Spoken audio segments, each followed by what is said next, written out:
ce nouveau tuto de la chaîne Tutoriel Tech. À tous ceux qui sont abonnés, laissez des commentaires. À ceux qui ne sont pas encore abonnés, allez vous abonner pour ne rien manquer surtout et liker et partager. Merci pour tous ceux qui ont commenté mes vidéos dernièrement et merci davantage. Alors, il se posait un problème lors de la sortie des téléphones portables parce que dans l'ensemble, il y avait trop de vols et trop de pertes des téléphones. Et suite aux plaintes des utilisateurs, la Commission européenne a décidé de mettre sur pied un code d'identifiant qui permettait en fait d'identifier chaque téléphone, quelle que soit en fait la région où se trouvait le téléphone. Cela permettait en fait, l'idée de cette mise en œuvre était de réduire les vols des téléphones et réduire aussi les pertes des téléphones. Cela donc, c'est pourquoi aujourd'hui on va donc parler de l'IMIE des téléphones. Parce que suite à ma dernière vidéo sur comment localiser un téléphone volé par Android, beaucoup ont laissé des commentaires soi-disant qu'ils avaient de la peine toujours à tracer leur téléphone. Alors j'ai donc décidé de faire cette vidéo pour montrer comment tracer son téléphone sans avoir en fait son compte Google. Donc il existe plusieurs méthodes. Par le compte qui est plus fiable et sans avoir le compte qui met plus de temps.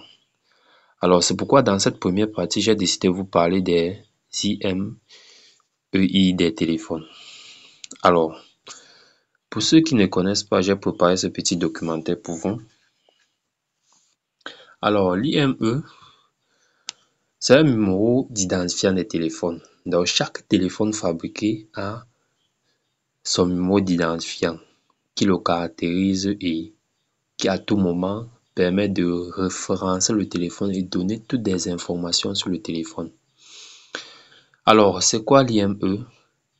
C'est tout simplement l'acronyme de International Mobile Equipment and Identity. C'est-à-dire, pour faire court, ce numéro identifie le téléphone depuis sa base. C'est comme si on venait de vous accoucher et on vous donnait un numéro d'identifiant à l'hôpital pour pouvoir vous identifier dans une mairie.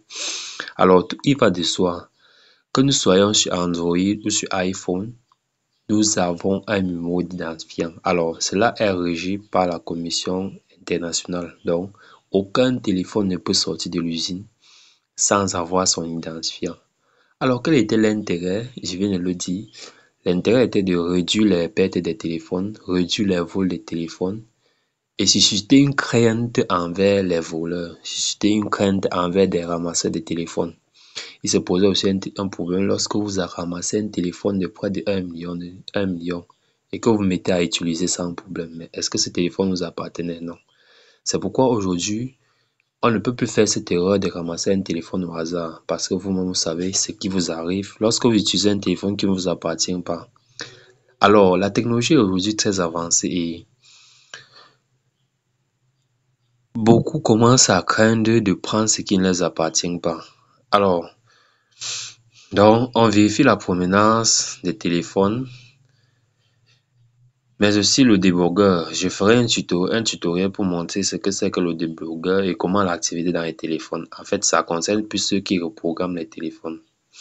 L'appareil peut aussi être à distance et mis en liste noire. En fait, on peut réaliser certaines opérations à distance à base de ce numéro. Les manipulations comme l'extinction du téléphone, la perte de réseau, on fait perdre le réseau au téléphone à distance. Donc, il y a tellement d'opérations qui peuvent se faire. Et on peut aussi tracer le téléphone, ce qui est aussi très important.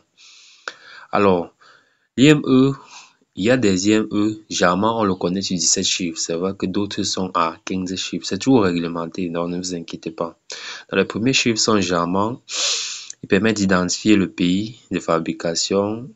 Là, ce sont les deux premiers chiffres. Les six chiffres suivants permettent de certifier le code. Alors, vous lirez, je mettrai ce documentaire dans la description. Donc, alors, comment l'obtenir? Ce qui est même plus important de ce tutoriel, c'est comment l'obtenir. Vous devez savoir qu'aujourd'hui, les téléphones sont sur système Android et système iPhone. Alors, dans iPhone, c'est un peu... Dans iPhone et Android, il existe une méthode commune. Je vais commencer par montrer la méthode commune. Donc, vous allez dans certains... Ça dépend toutefois de la configuration du téléphone. Dans certains téléphones, vous aurez besoin d'aller dans mon téléphone ou à propos du téléphone. Toutefois, ça dépend de la configuration du téléphone. Plus d'informations. Mais dans d'autres téléphones, vous pouvez aller dans à propos de et plus d'informations. Alors, vous allez voir code IME, emplacement SIM1. Alors, selon le cas, vous avez toujours deux codes IME. Chez moi, j'ai ma première série et ma deuxième série. Donc, cela marche sur Android et sur iPhone. Maintenant, il existe aussi une autre méthode. Ici, j'ai laissé une série de méthodes pour vous faciliter cela. Sur les batteries et sur les cartons de téléphone, cela est généralement inscrit. Lorsque vous achetez un téléphone neuf en boutique, il y a toujours cela, donc ne vous inquiétez pas.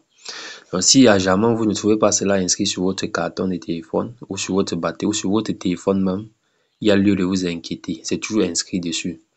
Aujourd'hui, avec l'avancée des technologies, la Commission européenne oblige les fabricants à le faire et enregistrer votre IM dans leur base de données. Alors, dans Android, vous pouvez utiliser une méthode qui est le étoile dièse 06 dièse. On va l'appliquer directement. Vous allez voir étoile dièse 06 dièse. Alors, vous voyez que il s'affiche obligatoirement. Alors, pour ce qui est du PSN, je ferai aussi un autre tutoriel pour le montrer. Donc, c'était tout pour ce tutoriel. N'oubliez pas de vous abonner, liker, partager. Abonnez-vous pour ne rien manquer. Merci.